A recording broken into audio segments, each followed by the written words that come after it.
क्या आप भी हमेशा लार्ज कैप, मिड कैप और स्मॉल कैप के डिफरेंस के बीच में कंफ्यूज रहते हैं? कोई बात नहीं, आज मैं आपका यही कंफ्यूजन दूर करने आया हूं। देखिए, एक क्रिकेट टीम में 3 तरीके के प्लेयर होते हैं। सीनियर और एक्सपीरियंस प्लेयर्स जो टीम को संभालते हैं, यंग प्लेयर्स जो स्टेडी परफॉर्मेंस डिलीवर करते हैं, और नए नए डेब्यूटेंट्स जो अपना नाम बनाना चाहते हैं। अगर स्टॉक मार्केट को क्रिकेट टीम की तरह देखें तो लार्ज कैप कंपनीज होते हैं senior players, mid cap companies होते हैं वो प्लेयर्स जो टीम में सेट हो रहे हैं, और स्मॉल कैप कंपनीज नए डेब्यूटेंट्स की तरह हैं। और जब आप म्यूचुअल फंड के थ्रू इनमें इन्वेस्ट करते हो तो आप डिसाइड करते हो कि आप अपना पैसा स्टेबिलिटी में लगाना चाहते हो या रिस्क में। तो चलिए इन्वेस्टिंग के मैच को शुरू करते हैं। What are large cap, mid cap and small cap companies? सबसे पहले यह समझते हैं कि मार्केट कैप क्या होता है। मार्केट कैप या मार्केट कैपिटलाइजेशन बेसिकली ये बताता है कि किसी कंपनी की मार्केट वैल्यू कितनी है। सेबी के रूल्स के अकॉर्डिंग जो एमएफआई मेंटेन करता है, मार्केट कैप के बेसिस पर ये 3 कैटेगरीज होती हैं जो रिकॉग्नाइज्ड स्टॉक एक्सचेंज पे लिस्टेड है। लार्ज कैप कंपनीज, इंडिया की टॉप 100 बड़ी companies by market cap. Mid cap companies, 101 से लेकर के 250 रैंक वाली companies listed on stock exchange bye market cap. Small cap companies, 251 के बाद वाली companies listed on stock exchange bye market cap. Large cap, mid cap और small cap companies तो समझ ली। अब समझते हैं इन कंपनीज में इन्वेस्ट करने वाले म्यूचुअल फंड्स। लेकिन म्यूचुअल फंड्स ही क्यों? कंपनीज के स्टॉक तो डायरेक्टली खरीदे जा सकते हैं, है ना? जी बिल्कुल, लेकिन कंपनी के स्टॉक्स डायरेक्टली खरीदने में रिस्क थोड़ा ज्यादा होता है।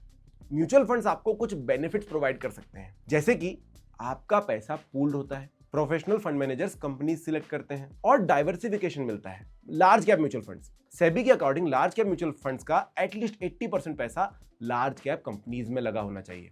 Since large cap companies market की टॉप कंपनीज होती हैं, ये फंड आपको रिलेटिव स्टेबिलिटी और ग्रोथ पोटेंशियल प्रोवाइड कर सकते हैं। मिड कैप म्यूचुअल फंड्स, किसी भी म्यूचुअल फंड के मिड कैप होने के लिए उस फंड का एटलीस्ट 65% पैसा मिड कैप कंपनीज में होना चाहिए। Since mid cap companies are next in line to large cap, इनमें थोड़े उतार चढ़ाव एक्सपेक्टेड होते हैं, इसीलिए ये रिस्क और रिटर्न्स का एक बैलेंस्ड ऑप्शन हो सकता है। Small cap mutual funds, small cap mutual funds में एटलीस्ट 65% पैसा स्मॉल कैप कंपनीज में इन्वेस्टेड होना चाहिए। सिंस ये कंपनीज छोटी होती हैं, इन पर मार्केट अप्स एंड डाउन्स का काफी इंपैक्ट पड़ता है, इसीलिए एक तरफ ये फंड्स हाई रिटर्न्स भी प्रोवाइड करने के कैपेबल होते हैं, पर दूसरी तरफ इनमें रिस्क भी काफी हाई होता है। अब मैं आपको इन तीनों म्यूचुअल फंड्स के बेनिफिट्स और रिस्क बताना चाहता हूं, ताकि आप एक इन्फॉर्म्ड इन्वेस्टमेंट डिसीजन ले सकें। Large cap mutual funds, benefits and risk. पहला बेनिफिट, रिलेटिव स्टेबल और potential returns. Large cap mutual funds के रिटर्न्स रिलेटिवली स्टेबल होते हैं, क्योंकि ये फंड्स बड़ी बड़ी एस्टैब्लिश्ड कंपनीज में इन्वेस्ट करते हैं जो मार्केट में दशकों से परफॉर्म कर रही हैं। जैसे क्रिकेट टीम के सीनियर प्लेयर्स हर मैच में एक अच्छी इनिंग खेल लेते हैं, वैसे ही लार्ज कैप कंपनीज मार्केट की उथल पुथल में भी कंसिस्टेंट रह सकते हैं। बेनिफिट 2, मार्केट गिरावट में ये फंड्स कंपैरेटिवली स्टेबल रहते हैं। जब मार्केट में करेक्शन हो या क्रैश आता है तो स्मॉल कैप और मिड कैप कंपनीज सबसे ज्यादा गिरती हैं, लेकिन लार्ज कैप कंपनीज ज्यादा रिलेटिवली स्टेबल रहते हैं, क्योंकि उनकी फाइनेंशियल स्ट्रेंथ और ब्रांड वैल्यू स्ट्रांग होती है, बिल्कुल जैसे कि एक्सपीरियंस प्लेयर्स स्ट्रेसफुल सिचुएशन में भी गेम को संभाल लेता है। तीसरा benefit, compounding. Large cap fund से आपको लॉन्ग टर्म में 10 to 12% के आसपास का एनुअल रिटर्न मिल सकता है। ये रिटर्न्स मार्केट के एवरेज से थोड़ा ऊपर हो सकते हैं, लेकिन कम रिस्क के साथ। स्टेडी कंपाउंडिंग का प्रोसेस आपके रिटर्न्स के लिए बेनिफिशियल हो सकता है। चौथा बेनिफिट, लार्ज कैप कंपनीज में ट्रांसपेरेंसी और गवर्नेंस स्ट्रांग होती है। बड़ी कंपनी सेबी और रेगुलेटरी बॉडीज के स्ट्रिक्ट रूल फॉलो करती है। इनकी गवर्नेंस, कंप्लायंस और डिस्क्लोजर ज्यादा ट्रांसपेरेंट होते हैं।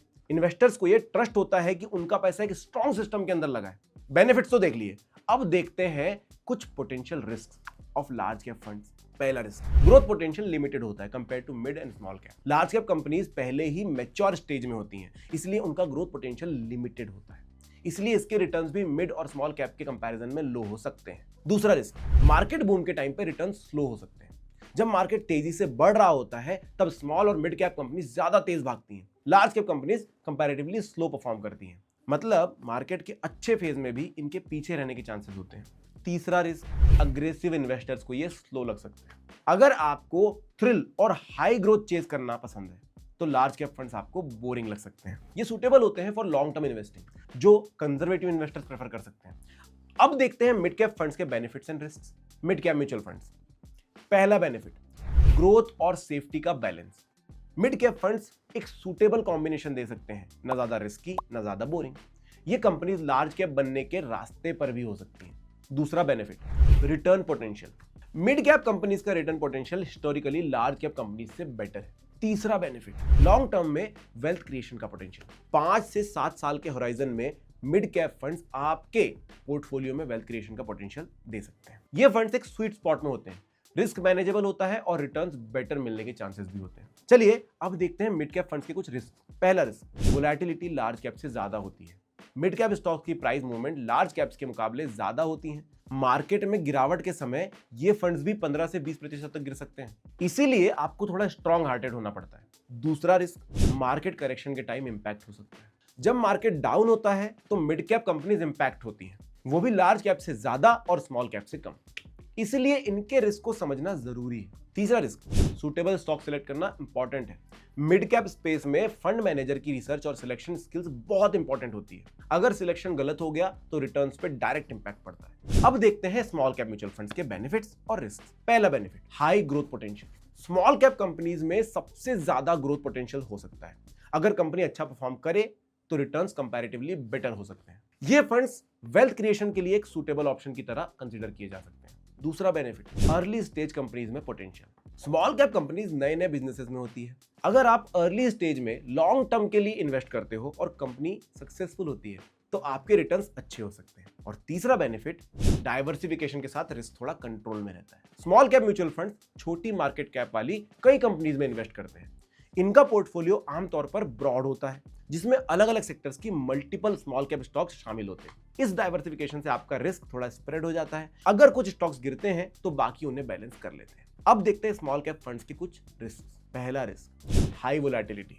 स्मॉल कैप फंड्स बहुत ज्यादा उथल पुथल से गुजरते हैं। खराब मार्केट में शॉर्ट टर्म में 20 से 30% तक गिरावट हो सकती है। इसीलिए स्मॉल कैप फंड्स सिर्फ उन्हीं के लिए है जो ये रिस्क टॉलरेट कर सकते हैं। रिस्क दूसरा, liquidity issues. Small cap companies के शेयर्स में इन्वेस्ट करने वाले बायर्स और सेलर्स कम होते हैं। इस वजह से लिक्विडिटी प्रॉब्लम होती है और फंड को शेयर्स बेचने या खरीदने में दिक्कत होती है। तीसरा रिस्क, कॉर्पोरेट गवर्नेंस का रिस्क ज्यादा होता है। छोटी कंपनीज में ट्रांसपेरेंसी और मैनेजमेंट प्रैक्टिसेस इतनी स्ट्रांग नहीं होती। फ्रॉड या बैड गवर्नेंस का रिस्क ज्यादा भी हो सकता है। चौथा रिस्क, मैक्रो इकोनॉमिक इंपैक्ट सबसे ज्यादा होता है। रिसेशन, इंटरेस्ट रेट हाइक या ग्लोबल स्लोडाउन का इंपैक्ट स्मॉल कैप्स पर सबसे पहले पड़ता है। Which fund should you invest in? अब सबसे इंपॉर्टेंट क्वेश्चन, मैं किस फंड में इन्वेस्ट करूं? यह आपकी रिस्क एपेटाइट, इन्वेस्टमेंट होराइजन और फाइनेंशियल गोल्स पर डिपेंड करता है। हाउएवर, आप लार्ज कैप फंड्स कंसीडर कर सकते हैं अगर आपका गोल रिलेटिव स्टेबिलिटी और स्टेडी ग्रोथ है, आप रिटायरमेंट के करीब हैं या आप एक कंजर्वेटिव इन्वेस्टर हैं। आप मिड कैप फंड्स का ऑप्शन देख सकते हैं अगर आपका रिस्क एपेटाइट मीडियम है और आप बेटर ग्रोथ ढूंढ रहे हैं या आपका इन्वेस्टमेंट होराइजन 5 से 7 साल का है। Small cap funds could be an option for you अगर आप हाई रिस्क टॉलरेट कर सकते हैं और लॉन्ग टर्म में वेल्थ बनाना चाहते हैं। मिनिमम 7 से 10 साल के लिए इन्वेस्ट कर सकते हैं और अग्रेसिव ग्रोथ सीख कर रहे हैं। पर हमेशा याद रखिए कि जैसे क्रिकेट टीम में सीनियर, यूथ और न्यू टैलेंट्स का मिक्स होना चाहिए, वैसे ही पोर्टफोलियो में इन तीनों फंड्स का एलोकेशन होना चाहिए, क्योंकि स्टॉक मार्केट में सक्सेस मिल सकती है विथ पेशेंस, डिसिप्लिन और सूटेबल एसेट एलोकेशन से, ना कि सिर्फ हाई रिटर्न्स चेज करने से। और अगर कोई भी कंफ्यूजन हो तो अपने फंड मैनेजर से कंसल्ट करना ना भूलें। मैं आपसे मिलूंगा अगले वीडियो में। See you until the next time. Mutual fund निवेश बाजार के जोखिमों के अधीन है। योजना से जुड़े सभी दस्तावेजों को ध्यान से पढ़ें।